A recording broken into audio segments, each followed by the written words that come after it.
Čus Sibiřane, hele, včera jsem si pustila tvoji další reakci, jo, to se tam někdo psal, že nemám zuby, tak čumte mám. Jo, pustila jsem si tu tvoji reakci a docela musím říct, že jsem se už těšila, co v tom zase bude, protože jak tebe, jak jsi mi sám řekl v tom videu, že za poslední 2 měsíce tě nic tak nebavilo, tak musím říct a uznat, že mě to baví docela taky. V podstatě jsem si na tom teď založila celý content.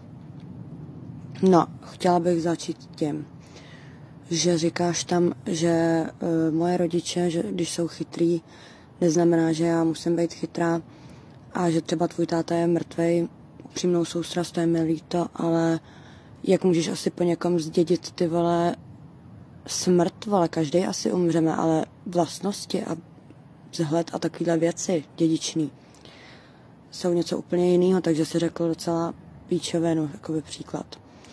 No nic, ale co ti dál k tomu řeknu. Pak si říkal, že ty tam v tom videu, jak píšu, co mám udělat, abys na mě nikdy nezapomněl.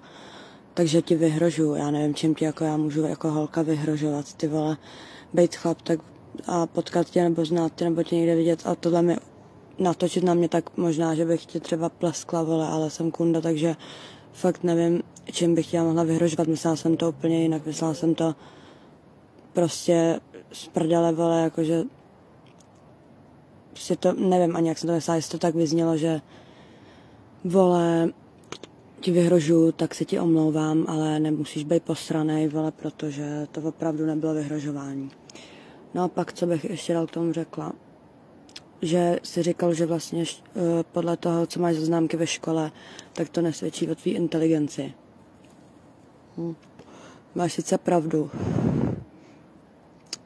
Nemusí to tak být, ale většinou to tak jako je. Většinou, jo. Neříkám, že vždycky, ale většinou to tak prostě je. Že to něco o tom svědčí podle těch. No a vole, ty jsi zase řekl názor, který je podle mě úplná píčovina, a to je to, že podle tebe nemůže člověk, co je inteligentní nebo chytrej, tak podle tebe nemůže spadnout do závislosti. Jakože to, že jsem 11 let brala perník, tak podle tebe nemůžu být inteligentní, jo. Dobrý, je to tvůj názor, hele, já ti ho neberu. Ale zamysli se nad tím a přehodnoť to, nebo to zkus přehodnotit, protože hodně chytrých lidí do té závislosti spadlo, i známých. A je to i že inteligence nesvědčí o tom, jestli seš, teda, že inteligence